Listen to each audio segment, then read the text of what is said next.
साथियों, केवल सांस लेने को जिंदा नहीं कहते, यदि जिंदा हो तो जिंदा नजर आने भी चाहिए।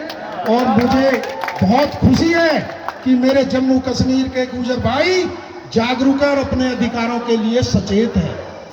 देखो, जो जागरूक नहीं होता उसके घर डकैती पड़ती है, जो जागरूक नहीं होता उसके हक अधिकार छीने जाते हैं, जो जागरूक नहीं होता उसका इतिहास मिटाया जाता है। देश की रक्षा के लिए अपने चिराग मिटाते चिराग बचाने में ये वो देशभक्त गुर्जर कौम है जब देश को जरूरत पड़ी सीमा पर सीना तान के खड़े हो गए, और हमेशा जब गोली खाई तो वो सीने पे खाई, कभी पीठ नहीं दिखाई। यदि इस देश के पूरे इतिहास को आप छान कर देंगे, यदि गुर्जर समाज के इतिहास को उसमें से निकाल दें, तो इस देश के ज्यादातर आपको बढ़िया इतिहास, फिर आपको इतिहास में कुछ ज्यादा चीज दिखाई नहीं देंगे।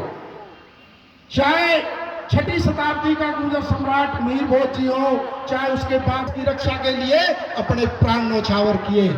आज ये सरकार हमारे भाइयों का हक छीनना चाहती है। जो एसटी का आरक्षण हमें मिला है वो किसी के बाप की बपौती नहीं है, वो किसी ने हमें सौगात नहीं दी, वो हमें भारत का इतिहास, हमारी भौगोलिक, आर्थिक और सामाजिक स्थिति देखकर हमें वो एसटी का आरक्षण मिला है, और हम अपना अधिकार मानते हैं।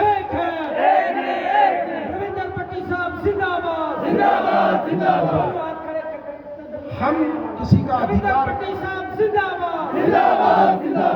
हम किसी का अधिकार नहीं छीनना चाहते, ना हम किसी जाति के खिलाफ हैं, लेकिन गुर्जर इतने कमजोर भी नहीं है कि कोई उनके हक अधिकार को छीन सके। हम अपने हक अधिकार की रक्षा करना जानते हैं। हम इतने कमजोर नहीं हैं, हम किसी जाति के खिलाफ नहीं हैं, हम किसी वर्ग के खिलाफ नहीं हैं, लेकिन हमारा संवैधानिक अधिकार है। यदि कोई हमारे हक अधिकार को छीनने का प्रयास करेगा तो हम चुप नहीं बैठेंगे। पूरे देश का गुर्जर समाज सड़कों पर होगा, और सरकार को जो लाइन ऑर्डर है उसकी बहुत बड़ी दिक्कत आ जाएगी।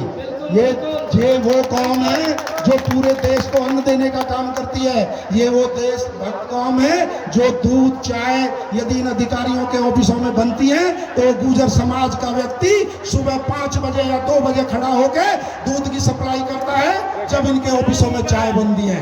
यदि हमने केवल एक दिन हमने अपना दूध इन लोगों को बंद करके और अपने बच्चों को एक दिन हमने पिला दिया, इनकी अकल ठिकाने आ जाएगी। केवल एक दिन यदि हमने अपने पशु अपने सारे सड़कों पर छोड़ दिए तो इनको पता चल जाएगी कि लोकतंत्र में संवैधानिक बात कहने का, गांधीवादी तरीके से बात कहने का सबको अधिकार होता है। और जब 20 करोड़ गुर्जर पूरे देश का सड़कों पर होगा तो सरकार, जो गूंगी बहरी सरकार है, जो आपको सुनना नहीं चाहती, जो आपको देखना नहीं चाहती, उनके कानों की धूल भी हट जाएगी और उनको पता चल जाएगी कि ये गुर्जर यदि अपनी बात पर आ जाए तो ये कौन भूल सकता है राजस्थान के आंदोलन को? कौन भूल सकता है जब देश में राजस्थान से कर्नल साहब ने आंदोलन की शुरुआत की थी तो जम्मू कश्मीर के भाइयों ने भी सड़क पर उतरकर आवाज में आवाज मिलाने का काम किया था। ये बहुत दूर की बात नहीं है। ये सरकार को मैं चेतावनी देना चाहता हूं, हमारे अधिकारों को या तो सुरक्षित रहे। अरे हम तो 10% हमारी आबादी कितनी है जम्मू कश्मीर में? यदि हमें तो मांगना चाहिए अपनी आबादी के हिसाब से। जब जनगणना हुई थी, जब आपने बहुत जनगणना कम दिखाई थी, आज 35-40 लाख गुर्जर हैं, उसके हिसाब से हमें आरक्षण यदि चाहिए तो 10 की जगह 15 की मांग करनी चाहिए। हमें अपने उसकी बात नहीं करनी चाहिए कि हमारे को सुरक्षित रख दो। ये हमारा अधिकार है कि हम आबादी के हिसाब से हम अपने जो प्रतिनिधित्व हमें चाहिए तो हमें 15% आरक्षण की मांग करनी चाहिए। साथियों, एक बात और कहने देना चाहता हूं आपसे।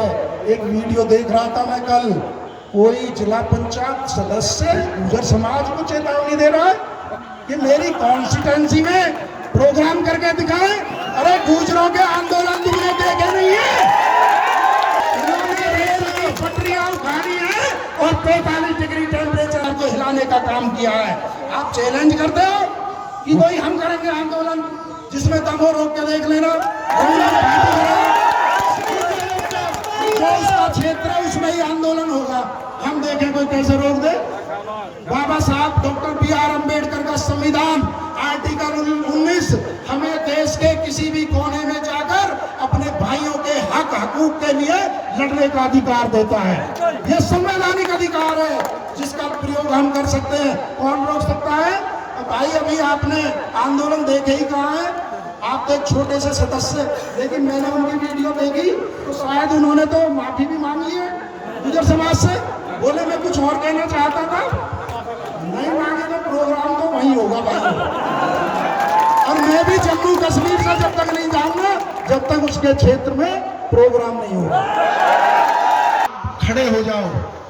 ये जो अधिकार छीनना चाहते हैं, अभी देश के गृह मंत्री जी की रैली है, उन्हें पता लग जाना चाहिए कि गुर्जर समाज नाराज है। और यदि गुर्जर समाज नाराज होता है ना, फिर सरकार सत्ता तक नहीं पहुंचती। गुर्जर मध्य प्रदेश में भी है, गुर्जर 12 प्रांतों में है। अभी हिमाचल में गया था, 4 लाख गुर्जर हैं। हमारे बहुत साथियों को नहीं पता था कि हिमाचल में भी 4 लाख गुर्जर है, लेकिन वो भी सड़कों पर हैं। वहां भी उनका 7%, 7.5% आरक्षण में उनको उनके साथ भी छेड़खानी की जा रही है। तो साथियों, जो जागरूक नहीं होते उनके साथ ऐसा ही होता है। क्या मुझे एक बात बताओ, अपने घर में कोई डकैती करेगा उसको माफ कर दोगे? क्या आप डकैती हो जाने दोगे? और यह सरकार तो दिन दहाड़े डकैती करना चाहती है गुर्जरों के घर में। हमारे जो भविष्य युवा साथी हैं, उनके जो मुक्का निवाला है उसे छीनना चाहती है। क्या आप छीनने दोगे? साथियों, जो संघर्ष नहीं करते ना, उनका इतिहास नहीं होता। और हमारी कौम का गौरवशाली इतिहास है। हम लड़ेंगे और जीतेंगे। ये जो चोरी का काम सरकार करना चाहती है ना, इसे गुर्जर समाज नहीं होने देगा। ये हमारे घरों में डकैती डालना चाहते हैं दिन दहाड़े, लेकिन ऐसा गुर्जर समाज नहीं होने देगा। मेरे युवा साथी, मेरे बुजुर्ग जो यहाँ बैठे हैं, मेरी माताएं बहनें जो यहाँ बैठी हैं, जब ये अपने अधिकारों के लिए बाहर आ गए मकानों से, तो सरकार को गंभीरता से सोचना पड़ेगा कि पूरे देश के गुर्जरों को नाराज करना लोकसभा चुनाव से पहले अच्छा नहीं है। नहीं तो 24 का सपना सरकार भूल जाएगी। हमने दादरी में हमारे गुर्जर सम्राट मीर भोज जी हुए जिन्होंने देश की रक्षा की। योगी जी ने गलती से उनके नाम पे कालिक पुतवा दी। योगी जी को पता नहीं था कि ये किस कौम से तुम पंगा ले रहे हो। आंदोलन हुआ बहुत तगड़ा और हमने जाके योगी जी के नाम पर कालिक पोत दी। जो हमारे महापुरुष, हमारे बाप दादा बड़े बूढ़े बैठे हैं, यदि कोई इन्हें अपमानित करने का काम करेगा, जो हमारे महापुरुषों को अपमानित काम करने पड़ेगा, तो हम उसे भी नहीं बख्शेंगे। 4 दिन बाद उसी योगी जी ने वो नाम गुर्जर शब्द वहीं लिखवाया था। ये गुर्जर समाज की एकता की जीत थी, गुर्जर समाज की एकता की। ये किसी अकेले भी आदमी की नहीं थी। लेकिन हम अपने अधिकारों के लिए चुप नहीं बैठेंगे। मैं आपके बीच, अपने भाइयों के बीच ये बात कहते जा रहा हूं, हम जमीन पर भी लड़ेंगे और कानूनी लड़ाई भी लड़ेंगे। मैं एडवोकेट हूं, बहुत सारे मेरे गुर्जर साथी हाई कोर्ट और सुप्रीम कोर्ट में है। यदि आपको जरूरत पड़ेगी तो सारों की लाइन लगा के खड़े कर देंगे, कोर्ट तक भी नहीं छोड़ेंगे। जमीन में हमसे ये संख्या बनने जाता है, ना हमसे जमीनों पे जीत पाएंगे, ना ये कानूनी रूप से हम अब देना जो दो, लेकिन गुर्जरों के अधिकार, गुर्जरों के जो उनका आरक्षण है, उसे कोई नहीं छीन सकता। मैं आपको वादा दिलाता हूं। और पूरे देश के गुर्जर समाज के हर स्टेट में रहने वाले युवा साथी सब जुड़े हुए हैं। आप आवाज दोगे तो हर जिले में ज्ञापन दिए जाएंगे, हर जिले में डीसीपी को ज्ञापन दिए जाएंगे और सरकार तक लोकतांत्रिक तरीके से हम अपनी आवाज पहुंचाना जानते हैं।